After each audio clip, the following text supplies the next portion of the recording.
Bonjour, ici le chef Arsène de C'est pas culinairement très compliqué. Aujourd'hui, nous allons voir comment faire des tacos. Alors, sans plus attendre, passons à l'étape 1. Je ne connais pas la suite. C'est parti. Alors, pour l'étape 1, nous allons faire la pâte de tortilla. Pour cela, nous avons besoin de farine, mais également de sel, sans oublier évidemment la levure. Et maintenant, on vient rajouter de l'eau tiède. Voilà, et on vient ajouter un petit peu d'huile, bien évidemment, dans la pâte, comme ceci. Voilà. On vient mélanger la mixture jusqu'à l'obtention d'une pâte un peu compacte. Voilà, comme ceci, c'est très important, c'est très bien. On vient chercher la pâte dans le queue de poule. Alors voilà, même si la pâte nous a rien fait, on vient taper au fond du queue de poule ou bien le raffermir. Alors maintenant qu'on a la pâte, on vient saupoudrer un petit peu de farine sur l'établi et on la cogne, même si j'ai rien contre elle. Pardon, petite pâte. On vient former une petite brioche, voilà, comme ceci. Et on vient former autant de petites boules. On a besoin de tortillas. Voilà, maintenant que vous avez fini de faire des petites boules, vous venez les mettre sur une petite surface toute plane. On vient saupoudrer d'un torchon et on laisse reposer pendant 30 minutes. Deuxième étape, on vient préparer les frites de patates douces. On vient découper la patate douce en deux. Ensuite, on vient l'égaliser juste ici. Hop, voilà. Et ensuite, on fait des longues frites. Voilà, je vous présente la frite de patates douces du terroir. Maintenant que les frites sont disposées sur la grille, nous allons l'arroser d'huile d'olive. Et ensuite, on vient porter un peu de la neige salée. Et on vient expressément le disposer dans le four pour qu'elle cuise. Voilà, dorénavant, passons à l'étape numéro 4, la création de la sauce mayonnaise ketchup avec la petite touche personnelle, bien évidemment. Pour cela, j'ai besoin de mayonnaise, juste une petite cuillère à café, voilà, comme ceci.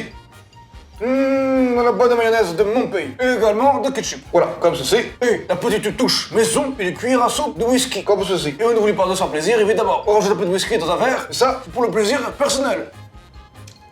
Mais évidemment, on n'abuse pas, il est 8h du matin, alors c'est juste pour se réveiller. Et maintenant, on vient tout mélanger, comme ceci. Ça y est, nous avons notre sauce. Passons à l'étape numéro 5, la découpe du poulet. Pour ceci, on vient faire une entaille au milieu, comme ceci, voilà. Et maintenant, nous venons faire des petits morceaux, voilà, comme ceci. Et ça y est, voilà, nous avons fini d'entailler la viande. Alors, pour la cuisson, nous avons besoin d'une poêle, bien évidemment, et de l'huile pour changer. Et on vient réchauffer l'huile sur le feu. Alors voilà, maintenant que la poêle est chaude derrière moi avec l'huile, on va pouvoir rajouter les oignons dedans.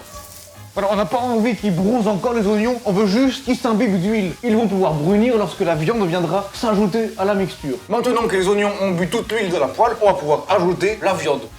Alors voilà, ceci, ça sert à aérer la viande et les oignons. Et on n'oublie pas bien évidemment le poivre, ainsi que le sel.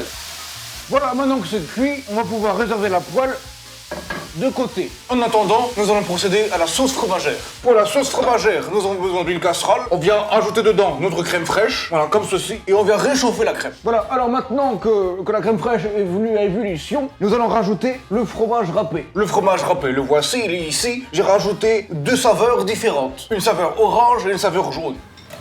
Alors voilà, faut bien penser à remuer constamment parce que sinon on peut vite avoir des grumeaux et on ne veut pas de grumeaux dans la casserole, bien évidemment.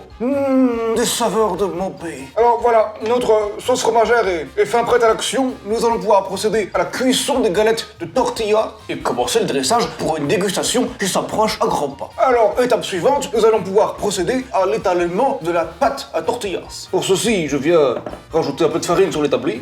Voilà, comme ceci. Et on vient récupérer les petites boules de tortillas qu'on a faites tout à l'heure qui ont reposé pendant 30 minutes. Voilà, comme ceci. Et maintenant, le passage que je préfère, nous allons étaler la pâte. Voilà, pas plus de quelques millimètres. Alors, ce qui est pratique avec le fait de faire la pâte maison, c'est qu'on peut l'étaler à la distance que l'on veut. Pour les grandes fins, comme les petites fins, c'est un autre guise. Alors moi, j'ai évidemment une fin de loup. Alors, je vais faire une galette aussi grande et ma poutre. Récupérons la pâte et nous venons la transférer dans une poêle chaude juste derrière. Alors, je ne rajoute pas de matière grasse dans la poêle vu que la pâte est remplie d'huile d'olive. Hop, nous venons la retourner comme ceci. Alors, je fais un peu plus de pâte à tortillas puisque Jean-Hippolyte, l'autre cuisinier du programme Ce n'est pas culinairement très compliqué, m'a demandé de l'aider là-dessus. Je vous invite donc à découvrir sa propre vidéo. De ce côté, nous remarquons quelques cloques qui se forment sur la galette. C'est preuve d'une bonne cuisson. Il commence à avoir des os un petit peu dorés. C'est parfait, c'est ça qu'on veut. Et voilà notre première galette. Nous pouvons maintenant passer au dressage de notre tacos. Nous venons disposer un petit peu de sauce fromagère sur le fond de la galette. Ensuite, nous ajoutons notre sauce spéciale du chef. On n'oublie pas la petite mixture viande et oignon. Voilà, on ne lésine pas sur les oignons. Ensuite, nous rajoutons une deuxième tournée de petites sauces, comme ceci, voilà, bravo. On revient disposer notre petite sauce fromagère. On n'a jamais assez, voilà, comme ceci. Et le plus important, les frites de patates douces. Et nous refermons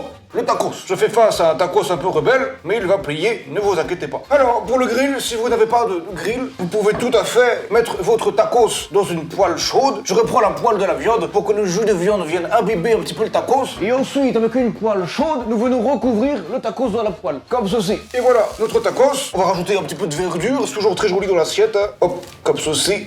Nous allons également rajouter quelques frites. C'est un peu comme un petit radeau, finalement. Hein. Voilà, je vous présente le plat tacos revisité par moi-même. Et maintenant, place à la dégustation. Voilà, je viens couper au centre le tacos. Je vous présente l'intérieur du tacos. On vient le mettre dans la bouche pour le goûter. Ça, c'est du tacos gastronomique. Avec le petit reste de whisky de tout à l'heure, c'est une petite folie douce. Des frites qui croustillent, c'est vraiment un plat qui ravivera toutes les papilles et qui font plaisir à toute la famille. Maintenant, pour la prochaine recette, laissez-moi en commentaire l'idée d'une petite recette sucrée, un petit dessert. Et avec mes collègues Jean-Hippolyte et Jordan, nous nous ferons un plaisir de revisiter ces recettes la semaine prochaine.